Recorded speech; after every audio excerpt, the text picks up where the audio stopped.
Setiap kali pemilihan umum tiba, mesin di percetakan negara mengeluarkan lembar demi lembar kertas suara untuk Provinsi Aceh. Kertasnya sama dengan kertas untuk provinsi lain.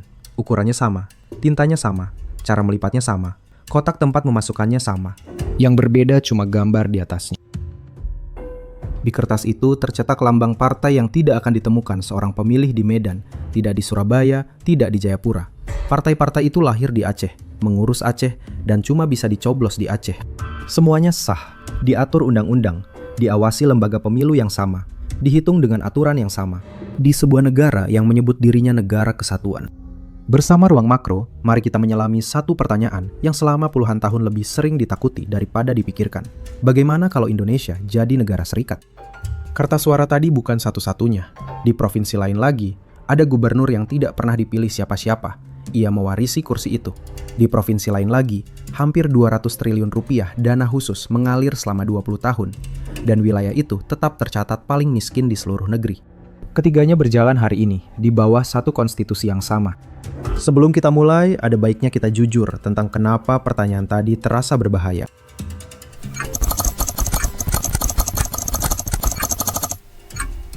Sebelum ada Indonesia, kalau kita membuka peta hari ini, kita melihat satu negara besar membentang dari Sabang sampai Merauke. Satu bendera, satu konstitusi, satu identitas.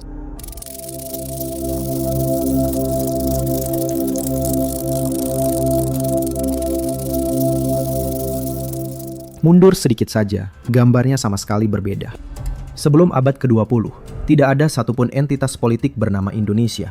Yang ada kerajaan lokal, kesultanan, komunitas etnis, dan jaringan dagang yang tersebar di ribuan pulau. Di Jawa berdiri Mataram dan pecahan-pecahannya.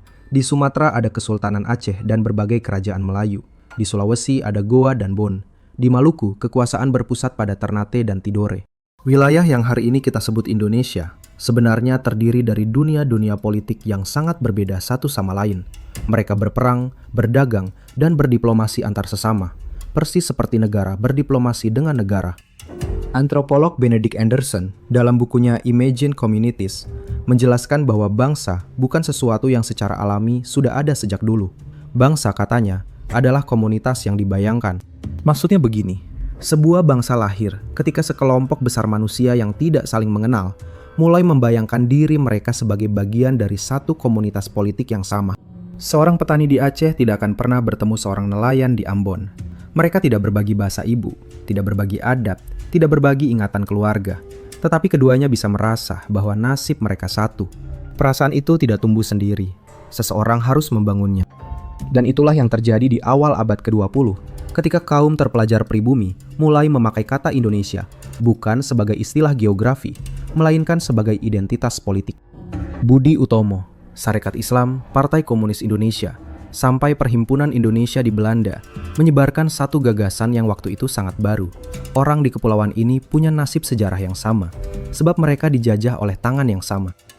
Puncaknya datang pada 1928. Para pemuda dari berbagai organisasi berkumpul dan menyatakan tiga hal. Satu tanah air, satu bangsa, satu bahasa. Kita hari ini menghafalnya sebagai upacara. Waktu itu ia tindakan politik yang radikal.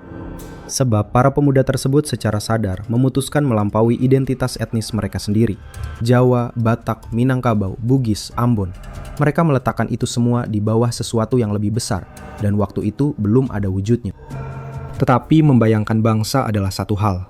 Membangun negara adalah hal lain yang jauh lebih rumit.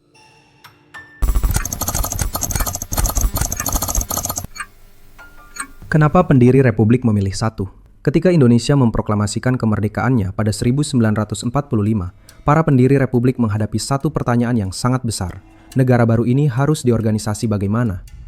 Pilihannya waktu itu terbuka lebar. Mereka bisa memilih federasi seperti Amerika Serikat. Mereka bisa memilih konfederasi yang lebih longgar. Mereka bisa memilih bentuk yang belum pernah dicoba siapapun. Mereka memilih negara kesatuan. Dan pilihan itu punya tiga alasan yang masuk akal. Alasan pertama, nasionalisme Indonesia waktu itu masih sangat rapuh. Identitas sebagai orang Indonesia baru berumur belasan tahun. Kalau wilayah seberagam ini langsung diberi otonomi politik yang besar, ada kekhawatiran nyata bahwa proyek itu runtuh sebelum sempat berakar. Alasan kedua, mereka baru saja keluar dari 3,5 abad divide et impera. Kolonial memecah wilayah jajahan menjadi unit-unit kecil supaya lebih mudah dikendalikan. Negara kesatuan dianggap cara menutup pintu itu. Alasan ketiga, mereka mewarisi mesin yang sudah terpusat. Pemerintah Hindia Belanda meninggalkan sistem administrasi yang relatif terintegrasi, dan Republik Baru memakainya sebagai kerangka. Ada satu alasan keempat yang lebih jarang disebut, dan justru itu yang paling menentukan. Negara kesatuan juga proyek imajinasi. Dengan memilih bentuk itu, para pendiri sebenarnya sedang mengerjakan sesuatu yang sangat ambisius. Mereka membangun kerangka politik yang memungkinkan orang dari latar belakang manapun membayangkan diri mereka satu. Karena itu simbol jadi begitu penting. Bendera merah putih, Indonesia Raya. Bahasa Indonesia yang dipilih justru bukan bahasa mayoritas, melainkan bahasa perdagangan yang tidak dimiliki siapapun secara istimewa. Anderson mencatat bahwa bangsa modern hampir selalu terbentuk lewat surat kabar, buku, dan sekolah. Di Indonesia, prosesnya terlihat sangat jelas. Seorang siswa di Merauke dan seorang siswa di Sabang mempelajari kisah yang persis sama tentang Diponegoro, tentang Kartini, tentang Soekarno. Narasi itu berhasil. Kita hari ini merasa satu, dan perasaan itu nyata. Tetapi keberhasilan itu punya harga, dan harganya baru terasa jauh kemudian. Ketika negara kesatuan menjadi fondasi identitas nasional, maka membicarakan bentuk negara lain berubah sifat. Ia berhenti jadi diskusi teknis tentang pembagian kemenangan, lalu jadi sesuatu yang terasa seperti pengkhianatan. Inilah sebabnya kalimat NKRI harga mati punya gema sekuat itu. Ia bukan sekedar slogan, ia ringkasan dari sejarah panjang ketika persatuan memang jadi syarat hidup. Dan ada satu peristiwa yang membuat gema itu makin keras.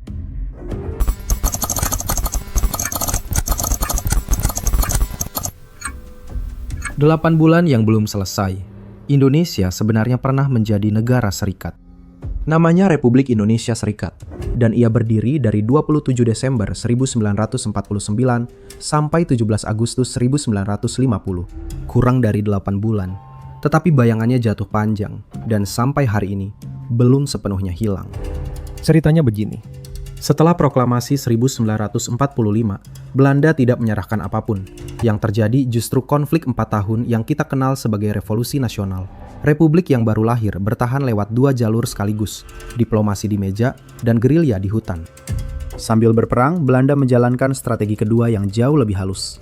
Mereka membentuk negara-negara bagian di wilayah yang tidak dikuasai Republik. Negara Pasundan di Jawa Barat, negara Indonesia Timur yang mencakup hampir seluruh kawasan timur, negara Sumatera Timur, negara Sumatera Selatan, negara Jawa Timur, negara Madura. Di atas kertas itu federalisme. Wilayah-wilayah mendapat pemerintahan sendiri. Dalam kenyataannya, sebagian besar negara itu tidak lahir dari kehendak penduduknya. Mereka lahir dari rekayasa administratif dan dari dukungan segelintir elit lokal yang berkepentingan dengan bertahannya kekuasaan kolonial. Sejarawan George McTernan Kahin dalam bukunya Nationalism and Revolution in Indonesia menjelaskan bahwa strategi ini punya sasaran jelas. Belanda ingin mengurung Republik Indonesia di dalam kantong kecil di Yogyakarta, lalu mengelilinginya dengan negara-negara yang bersahabat dengan mereka. Jadi, federalisme di Indonesia tidak pernah diperkenalkan sebagai gagasan demokrasi. Ia diperkenalkan sebagai senjata. Pada 1949, tekanan Amerika Serikat dan Perserikatan Bangsa-Bangsa akhirnya memaksa Belanda berunding. Konferensi Meja Bundar di Den Haag membuka jalan bagi pengakuan kedaulatan. Tetapi, pengakuan itu datang dengan satu syarat besar. Negara yang mereka akui bukan Republik Indonesia yang diproklamasikan pada 1945, melainkan sebuah federasi baru bernama Republik Indonesia Serikat. Dan di dalam federasi itu, Republik Indonesia cuma salah satu negara bagian. Bagi para pemimpin Republik, itu kompromi yang pahit sekali. Mereka menerimanya sebagai langkah taktis, sebagai harga untuk segera diakui dunia. Begitu sistemnya benar-benar dijalankan, retaknya langsung kelihatan. Negara-negara bagian bentukan Belanda condong mempertahankan hubungan dengan bekas penguasanya, sementara elit Republik mendorong integrasi.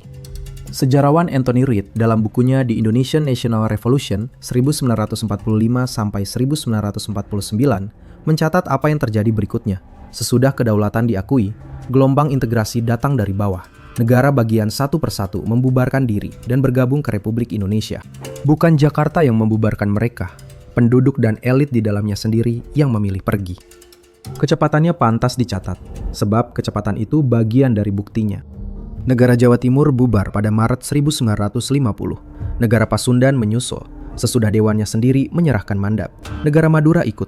Negara Sumatera Selatan ikut. Dalam hitungan minggu, Federasi Rancangan Belanda kehilangan sebagian besar anggotanya.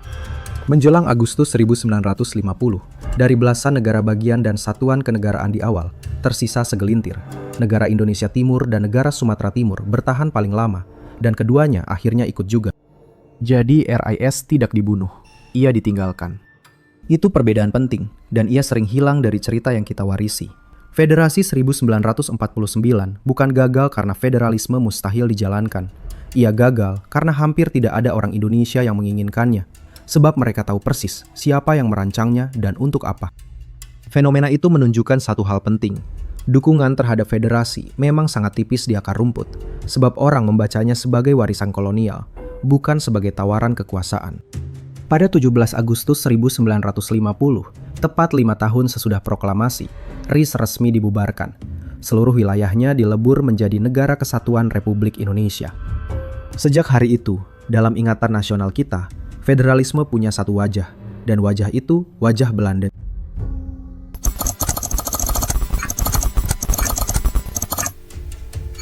Bagaimana ingatan itu dirawat? Sekarang kita sampai pada bagian yang lebih halus dan lebih menentukan daripada peristiwanya sendiri. Sebab ingatan tidak bertahan 75 tahun dengan sendirinya. Ia dirawat. Filsuf Prancis Michel Foucault dalam bukunya Power atau Knowledge menjelaskan bahwa kekuasaan jarang bekerja lewat larangan langsung. Ia bekerja lewat produksi pengetahuan, yaitu lewat cara-cara tertentu menentukan apa yang dianggap benar, normal, dan pantas dipikirkan. Setiap rezim politik, katanya, menghasilkan sistem pengetahuan yang menopang kestabilannya sendiri. Ia menyebutnya rezim kebenaran, seperangkat gagasan yang diterima begitu luas sampai orang berhenti mempertanyakannya. Di Indonesia, prosesnya bisa kita lacak dengan cukup jelas. Institusi pertama, sekolah. Sejak sekolah dasar, pelajaran sejarah nasional disusun dengan alur yang sangat rapi. Perjuangan panjang menuju kemerdekaan, lalu ancaman terhadap persatuan, lalu kemenangan negara kesatuan sebagai bentuk yang menyelamatkan bangsa. Dalam alur itu, negara kesatuan tampil bukan sebagai satu pilihan di antara beberapa pilihan. Ia tampil sebagai kesimpulan logis dari sejarah. Institusi kedua, media. Setiap kali krisis daerah muncul, kerangka pemberitaannya hampir selalu sama, yaitu ancaman terhadap persatuan nasional. Akibat gabungan keduanya, sebuah gagasan konstitusional berubah jadi soal kesetiaan. Dan Foucault mengingatkan satu hal lagi, produksi pengetahuan tidak pernah netral. Ketika sebuah narasi menjadi dominan, ia bukan cuma menjawab pertanyaan, ia menentukan pertanyaan mana yang boleh diajukan.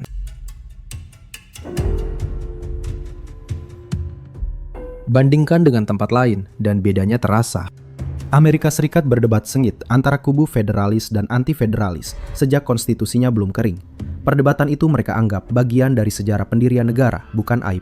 India menata ulang batas negara bagiannya berkali-kali untuk menyesuaikan diri dengan kenyataan bahasa dan demografi.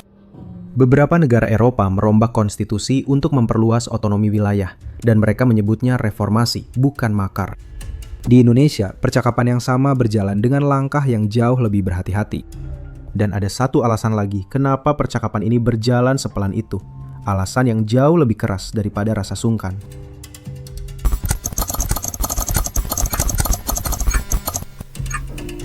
Pasal yang tidak boleh disentuh Undang-Undang Dasar 1945 punya satu pasal tentang bagaimana ia sendiri boleh diubah. Namanya pasal 37, dan isinya mengatur berapa banyak anggota Majelis Permusyawaratan Rakyat harus mengusulkan, berapa harus hadir, berapa harus setuju.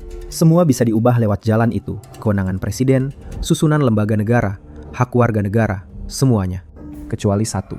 Ayat kelima, pasal itu menyatakan bahwa khusus mengenai bentuk negara kesatuan Republik Indonesia, perubahan tidak dapat dilakukan. Bukan sulit dilakukan, tidak dapat dilakukan. Ahli hukum tata negara menyebut ketentuan semacam ini klausul kekekalan. Ia memberi imunitas konstitusional kepada satu hal, lalu menempatkannya di luar jangkauan siapapun, termasuk di luar jangkauan lembaga yang justru berwenang mengubah konstitusi. Majelis Permusyawaratan Rakyat boleh mengubah hampir seluruh isi Undang-Undang Dasar. Ia tidak boleh menyentuh yang satu ini. Ini fakta yang jarang sekali muncul dalam perdebatan publik tentang federalisme, padahal ia mengubah seluruh sifat perdebatannya. Sebab selama ini kita berdebat seolah-olah persoalannya keberanian politik. Kalau cukup banyak orang setuju, katanya, bentuk negara bisa berubah.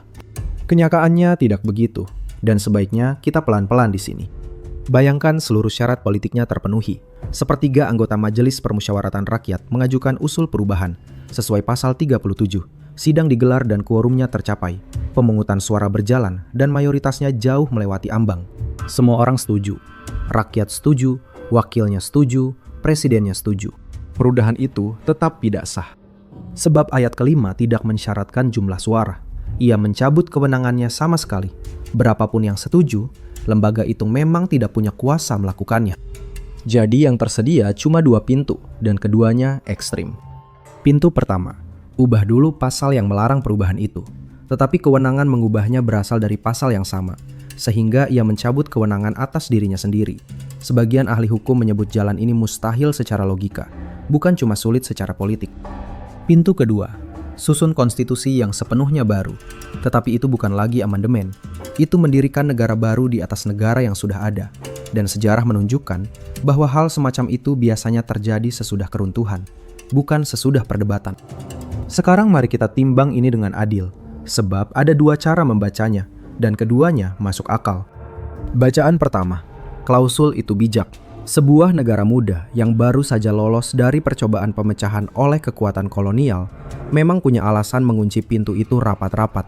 Klausul kekekalan bukan barang aneh. Beberapa negara lain memilikinya untuk melindungi hal-hal yang mereka anggap paling dasar. Jerman mengunci martabat manusia dan bentuk federalnya. Prancis mengunci bentuk republiknya.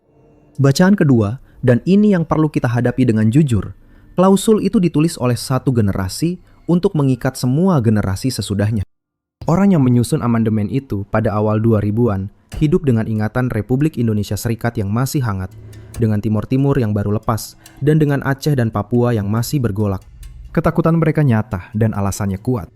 Tetapi keputusan itu berlaku juga untuk orang yang lahir 20 tahun kemudian, di negara yang keadaannya sudah sangat berbeda, dan mereka tidak pernah diajak bicara. Ada satu hal lagi, dan ini yang paling perlu diluruskan. Pasal itu mengunci bentuk negara. Ia tidak mengunci pembagian kekuasaannya. Artinya, hampir semua hal yang sebenarnya diperjuangkan para pendukung federalisme masih mungkin dikerjakan tanpa menyentuh pasal tersebut sama sekali. Bagi hasil sumber daya alam bisa diperbesar lewat undang-undang. Kewenangan daerah bisa diperluas lewat undang-undang. Rumus transfer bisa diubah lewat undang-undang. Aceh membuktikannya. Yogyakarta membuktikannya. Keduanya berjalan di bawah pasal yang sama. Tanpa satu huruf pun konstitusi berubah. Jadi perdebatan yang selama ini kita hindari karena dianggap inkonstitusional, sebenarnya sebagian besar tidak menyentuh konstitusi. Kita menolak membicarakan sesuatu yang sebetulnya boleh kita kerjakan. Dan itu membawa kita pada bagian yang paling jarang orang sadari. Kita sudah mengerjakan sebagian besar isinya, diam-diam, selama 25 tahun.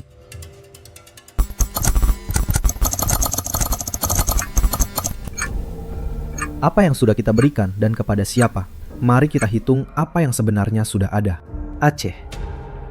Pada 15 Agustus 2005, pemerintah Indonesia dan Gerakan Aceh Merdeka menandatangani nota kesepahaman di Helsinki, mengakhiri konflik bersenjata yang berlangsung puluhan tahun. Setahun kemudian, lahir Undang-Undang Nomor 11 Tahun 2006 tentang Pemerintahan Aceh. Isinya bukan hal kecil.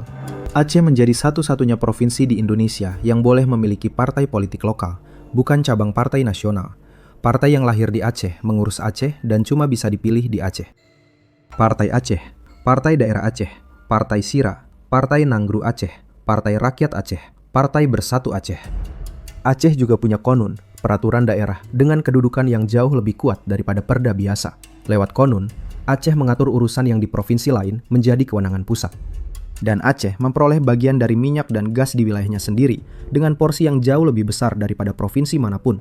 Provinsi penghasil lain menerima bagian yang ditetapkan rumus nasional. Aceh menerima bagian yang ditetapkan undang-undangnya sendiri. Perbedaan itu terdengar teknis. Akibatnya tidak. Ia menentukan apakah sebuah provinsi membangun jalannya dari uang kiriman atau dari uang yang memang keluar dari tanahnya. Sekarang mari kita catat harganya. Aceh mendapat semua itu sesudah puluhan tahun perang dan sesudah satu bencana yang menewaskan ratusan ribu orang.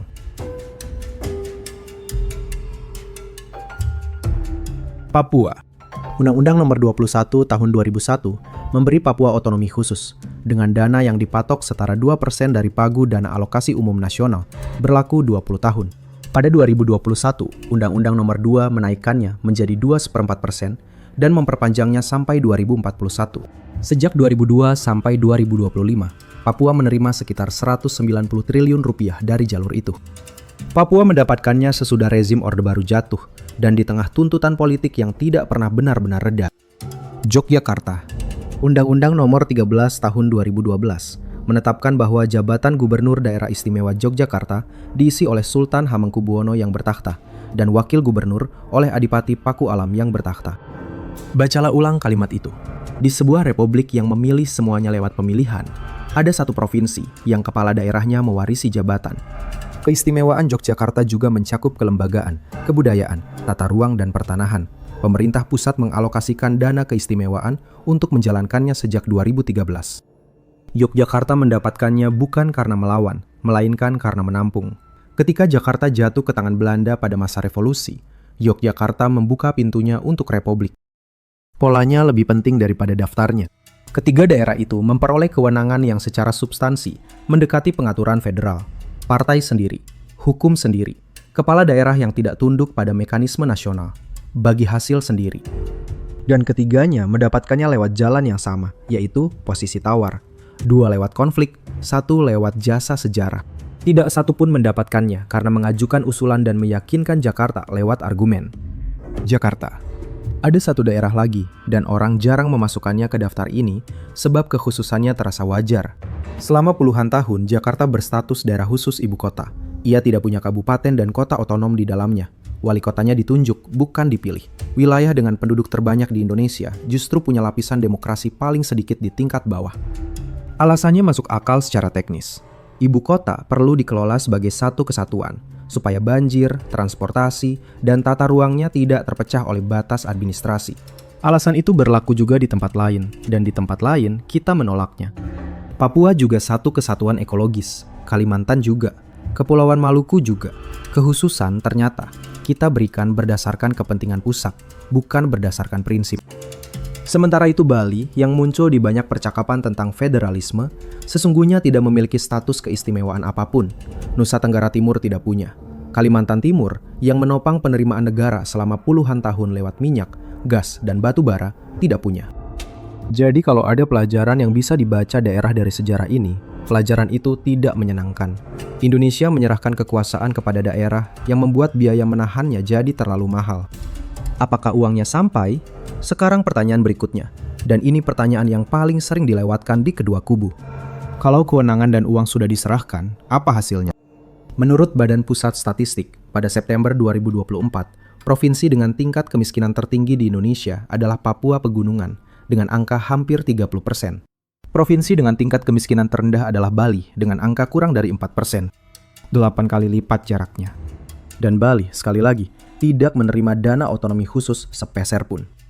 Angka ini biasanya dipakai untuk satu tujuan saja, yaitu membuktikan bahwa otonomi khusus gagal, jadi jangan diperluas. Kesimpulan itu terlalu cepat, dan ia melewatkan 2 hal. Hal pertama, Papua memulai dari titik yang sangat jauh di belakang. Wilayah itu masuk ke Indonesia paling akhir, dengan infrastruktur paling tipis, geografi paling sulit, dan sejarah kekerasan paling panjang. Menuntutnya menyamai Bali dalam 2 dekade itu menuntut yang mustahil. Hal kedua, dan ini lebih penting, otonomi khusus tidak pernah benar-benar berarti kewenangan. Ia berarti transfer uang. Uangnya dikirim dari Jakarta, dengan syarat dari Jakarta, untuk program yang sebagian besar dirancang di Jakarta, lalu diaudit oleh Jakarta. Itu bukan federalisme, itu subsidi dengan nama lain. Dan kalau yang gagal adalah subsidi, maka yang terbukti gagal bukan gagasan membagi kekuasaan. Yang terbukti gagal justru cara kita membaginya sekarang.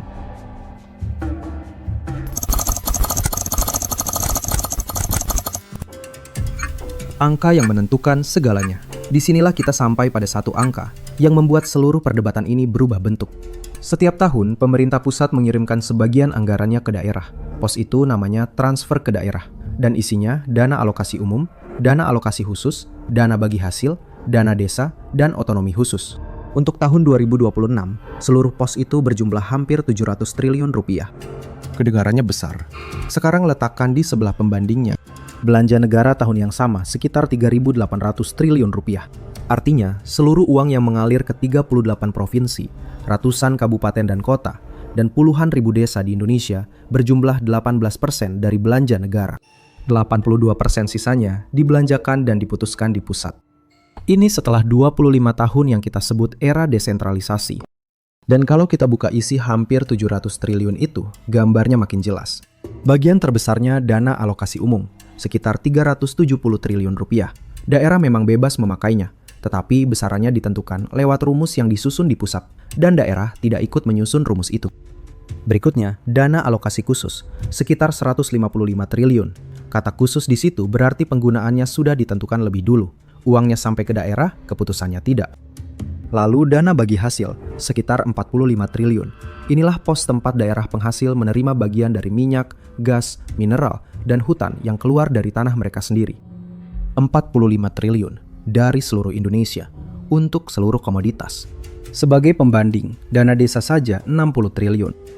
Jadi seluruh bagi hasil sumber daya alam untuk semua daerah penghasil di Indonesia lebih kecil daripada dana yang dibagikan ke desa-desa. Dan keduanya digabung pun belum menyentuh sepertiga dana alokasi umum. Ini bukan tuduhan, ini rincian anggaran negara, terbuka, bisa diperiksa siapa saja.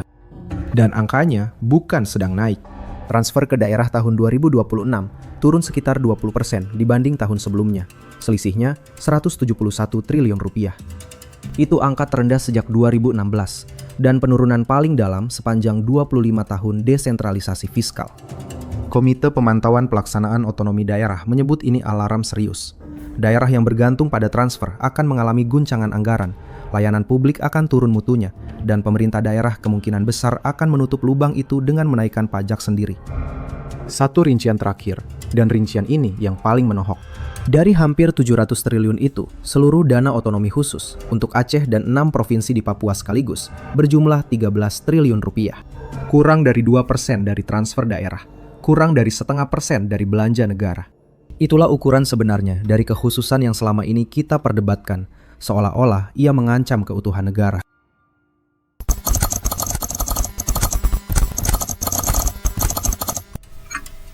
Kenapa sebagian orang tetap mengusulkannya?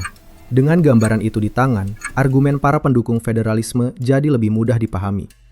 Ilmuwan politik William Riker dalam bukunya Federalism, Origin, Operation, Significance menjelaskan bahwa sistem federal pada dasarnya mekanisme pembagian kekuasaan antara pemerintah pusat dan pemerintah wilayah yang dikunci di dalam konstitusi.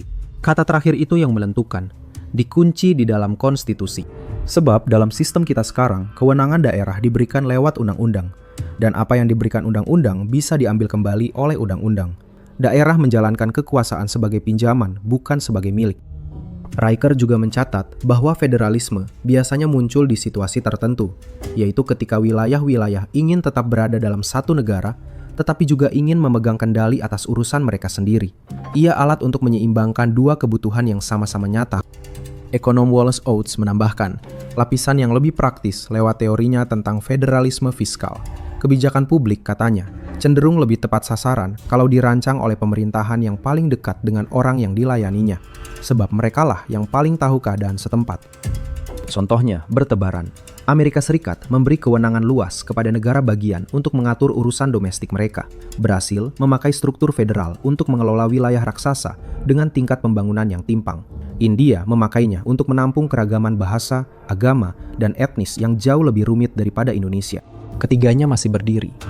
Ada satu keuntungan lain yang sering disebut, dan ini menarik. Sistem federal berfungsi sebagai laboratorium kebijakan. Wilayah berbeda boleh mencoba cara berbeda untuk masalah yang sama, lalu yang berhasil ditiru yang lain. Indonesia sebenarnya sudah mencicipinya. Sesudah reformasi, beberapa daerah melahirkan inovasi pelayanan publik dan sistem kesehatan yang kemudian diadopsi secara nasional. Itu terjadi dengan kewenangan yang sangat terbatas. Kritik terhadap pola sekarang juga sudah lama dirumuskan. Dalam buku Riset Indonesia, Farid Gaban bersama Dandi Laksono, Yusuf Prambodo, dan Benaya Harobu mengangkat istilah Jakarta sentrisme, yaitu kecenderungan sistem politik dan ekonomi kita untuk terus berputar mengelilingi satu kota. Mereka menunjukkan bahwa banyak wilayah sebenarnya punya kapasitas sosial, ekonomi, dan budaya untuk mengurus dirinya jauh lebih mandiri. yang paling sering disebut daerah kaya sumber daya seperti Kalimantan dan Papua, tempat pengerukan berlangsung dalam skala raksasa, sementara sebagian besar nilainya mengalir keluar. Dan ada argumen terakhir yang paling sederhana. Keputusan yang menyentuh hidup orang sebaiknya diambil sedekat mungkin dengan orang itu. Dalam negara sebesar ini, jarak antara ruang rapat di Jakarta dan kampung di pedalaman Sulawesi bukan cuma jarak kilometer, ia jarak pengetahuan.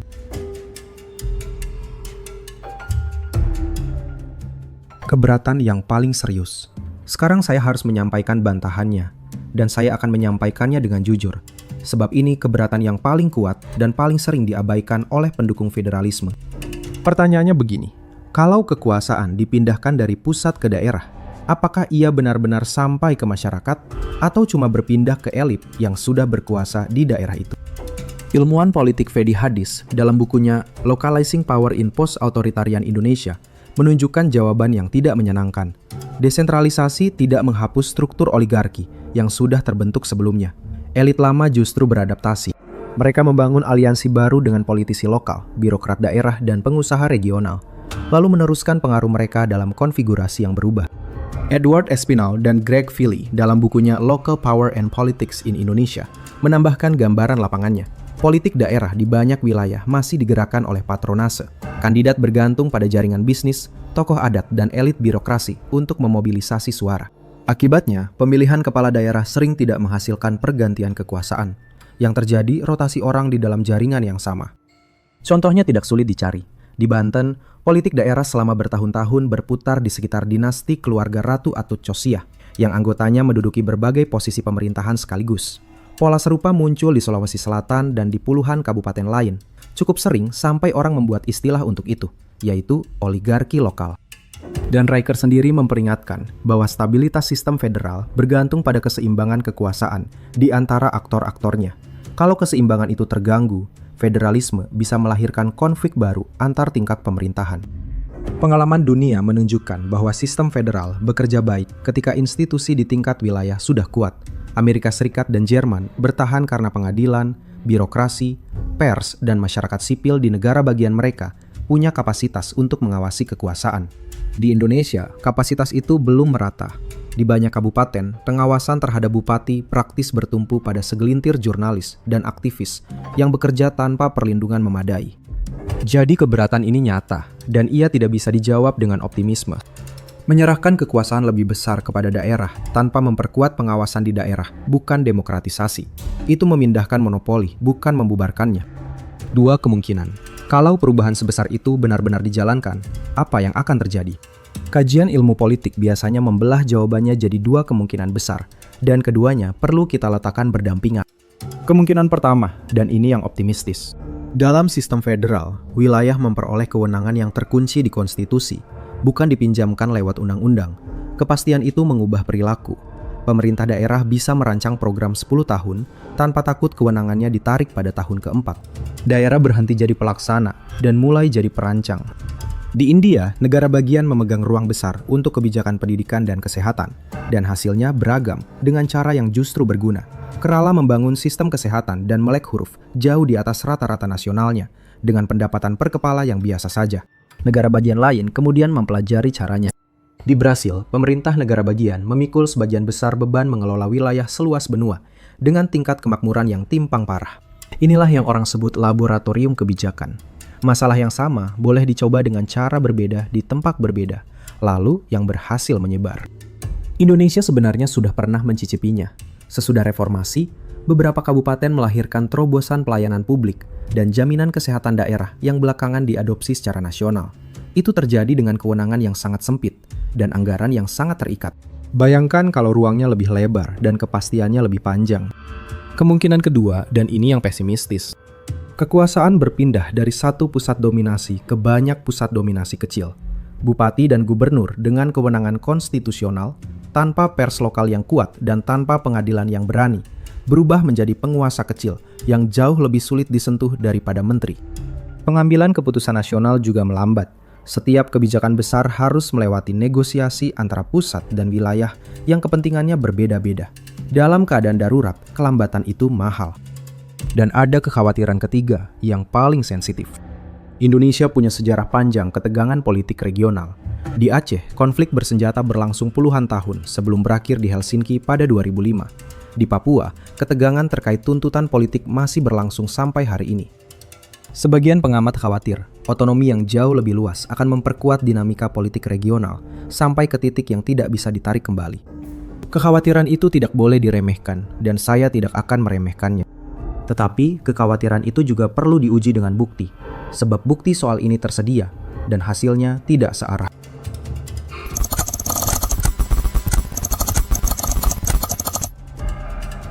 Apakah federalisme memecah negara? Pertanyaan ini terdengar seperti pertanyaan opini. Sebenarnya ia pertanyaan empiris, dan kita bisa memeriksanya. Amerika Serikat berbentuk federal sejak 1789. Ia pernah menghadapi perang saudara yang menewaskan ratusan ribu orang dan bertahan. Jerman berbentuk federal sejak 1949, sesudah mengalami keruntuhan paling total yang pernah dialami negara modern. India berbentuk federal sejak 1950 dengan 22 bahasa resmi dan masih utuh. Swiss berbentuk federal sejak 1848 dengan 4 bahasa nasional dan penduduk yang terbelah agama. Sekarang sebaliknya, Yugoslavia memang federal dan ia pecah, tetapi Somalia negara kesatuan dan ia runtuh total. Suriah negara kesatuan, Libya negara kesatuan, Sudan negara kesatuan dan ia kehilangan sepertiga wilayahnya pada 2011. Bahkan di Eropa, tekanan pemisahan paling keras justru muncul di negara kesatuan. Spanyol menghadapi Catalonia, Inggris menghadapi Skotlandia. Kesimpulan yang jujur dari deretan itu cuma satu, dan ia mengecewakan kedua kubu. Bentuk negara bukan penentu utama keutuhan. Negara pecah karena kelompok besar penduduknya berhenti percaya bahwa tinggal di dalamnya menguntungkan mereka. Bentuk konstitusi cuma menentukan lewat pintu mana ketidakpercayaan itu keluar. Kalau begitu, pertanyaan yang benar bukan apakah federalisme memecah belah. Pertanyaan yang benar adalah, apa yang membuat orang di sebuah daerah merasa kehadiran negara ini menguntungkan mereka? Dan pertanyaan itu ujungnya selalu sama, yaitu siapa memegang keputusan atas hidup mereka, dan siapa memegang uangnya. Negara yang sudah membelah diri. Ada satu fakta yang jarang masuk ke perdebatan ini, padahal ia menjungkirkan sebagian premisnya. Ketika republik ini berdiri, jumlah provinsinya bisa dihitung dengan jari. Hari ini Indonesia punya 38 provinsi. Pada 11 November 2022, 3 provinsi baru lahir sekaligus dari pemekaran Papua, yaitu Papua Selatan, Papua Tengah, dan Papua Pegunungan. Tidak lama kemudian menyusul yang keempat, Papua Barat Daya. Jadi, negara yang katanya haram dibagi, ternyata sudah membagi dirinya berkali-kali, dan tidak seorang pun menyebutnya makar. Bentuk pembagiannya menentukan segalanya. Setiap pemekaran melahirkan kantor gubernur baru, kantor dinas baru, dewan perwakilan baru, dan anggaran rutin baru. Yang tidak ikut lahir kewenangan baru. Provinsi ke-38 punya kewenangan yang sama persis dengan provinsi pertama. Yang bertambah cuma jumlah pintu tempat urusan harus melewati Jakarta. Kita, dengan kata lain, sudah puluhan tahun menjalankan fragmentasi tanpa desentralisasi. Kalau kekhawatiran terbesar terhadap federalisme adalah negara ini akan pecah menjadi banyak unit kecil yang sibuk mengurus dirinya sendiri, maka kekhawatiran itu sudah terjadi. Ia cuma tidak memakai nama federal.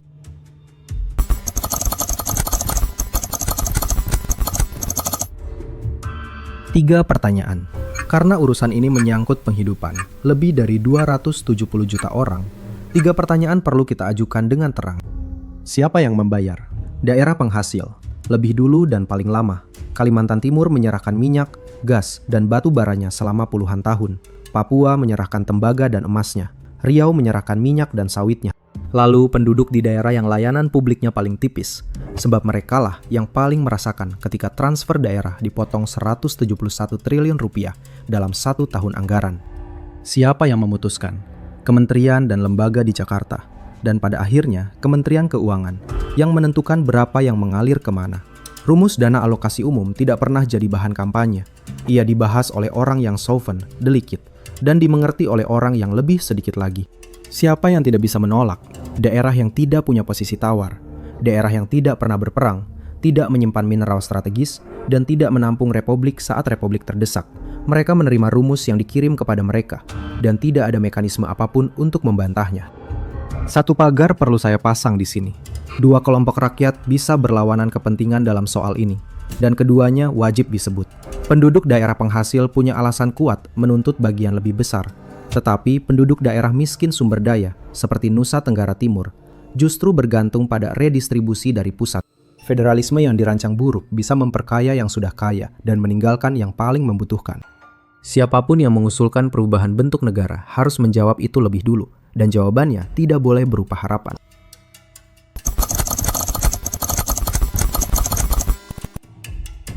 Tiga hal yang sudah bisa dihitung Indonesia tidak akan menjadi negara serikat besok pagi. Bukti untuk klaim sebesar itu tidak ada, dan keberatan soal oligarki lokal tadi terlalu serius untuk dilewati begitu saja. Tetapi tiga hal sudah bisa dihitung dari angka-angka yang sudah kita lewati. Pertama, ketakutan kita tidak sebanding dengan kenyataannya.